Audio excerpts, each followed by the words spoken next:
everyone, and welcome back to the channel. Today, just for you. We're diving deep into a story we all think we know, but from a completely different angle. We're going to explore the untold secret behind one of fairy tale's most famous villains, Cinderella as Stepmother. But what if I told you that before she was a wicked stepmother, she was just a woman named Rosalind, whose story is far more tragic and human than we've ever been led to believe.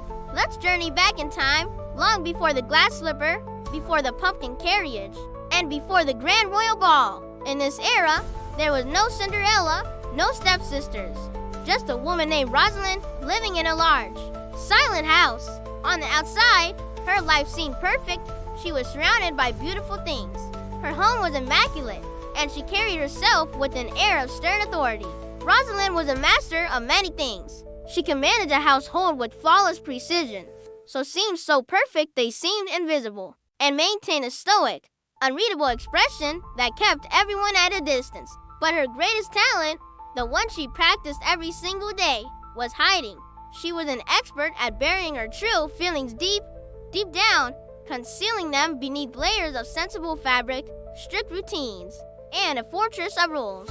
To the world, she was formidable and in control, but inside, her heart was like an empty, echoing room filled with a silence that was far heavier than the quiet of her grand house. This wasn't a story of wickedness brewing. It was a story of profound, crushing loneliness. Every night, after the house had settled into its deep, nightly slumber and the lamps were extinguished, Rosalind would perform a secret ritual. She would quietly make her way up to the attic. This wasn't the dusty, spiderweb-filled attic you might imagine from spooky stories. It was just a quiet, empty space, a sanctuary of solitude. There, she would stand by a small, arched window, her only companions the distant, gentle glow of the moon and the single, flickering flame of a candle she carried in her hand. From this high vantage point, she would gaze down at the village below. She watched the warm, yellow light spilling from the windows of cozy little homes, like scattered stars on the dark earth. She could almost hear the sounds drifting up on the night air, the murmur of conversations, the echoes of laughter. She imagined families gathered round their tables, sharing warm bread, telling stories, and wrapping each other in simple, loving hugs. It was in this soft, silver-lit quiet, far from any judging eyes, that Rosalind finally allowed her deepest, most private wish to surface. It was a secret she guarded more fiercely than any treasure. And what did she wish for? You might be surprised. It wasn't for a grander castle, or chest overflowing with gold, or even more power and influence. Her wish was for something far simpler, yet infinitely more elusive. She wished, with every fiber of her being, to be loved again.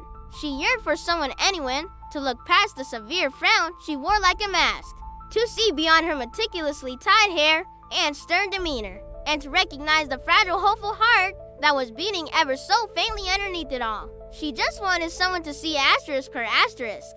You see, Rosalind hadn't always been this way. There was a time, long ago, when her heart was open and full of warmth.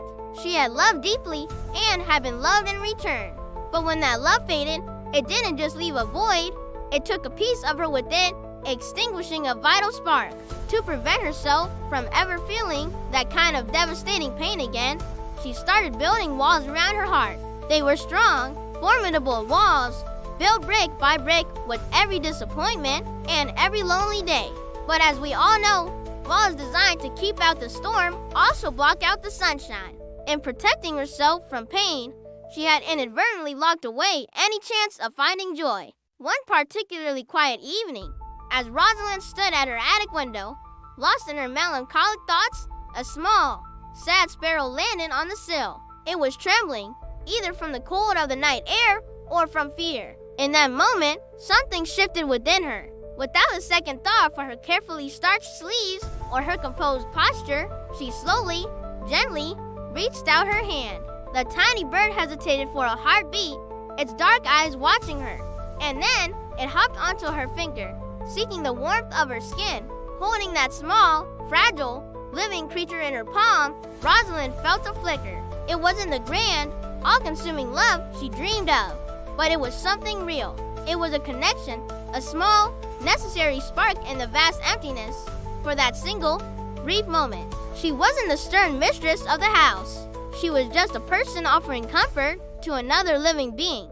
And in that simple act of kindness, she realized something profound. Opening her hand, even just to a tiny, shivering bird, was the first step toward opening her heart again. Suddenly, the world outside her window seemed a little less dim, a little brighter. The moonlight seemed warmer, and the stars a little closer. Rosalind understood then that finding love and healing wasn't about waiting for some magical event or a prince to come knocking. It was about making a choice. The choice to be kind, the choice to be brave enough to feel again, even with the inherent risk of another heartbreak.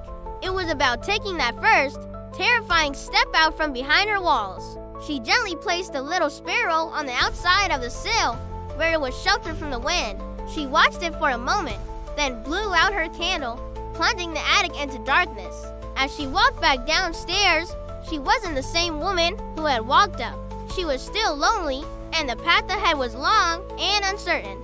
But tonight, she was carrying a new secret, a flicker of hope. She had taken the very first step on the long road to healing. And that, right there, is where every great, unexpected story truly begins.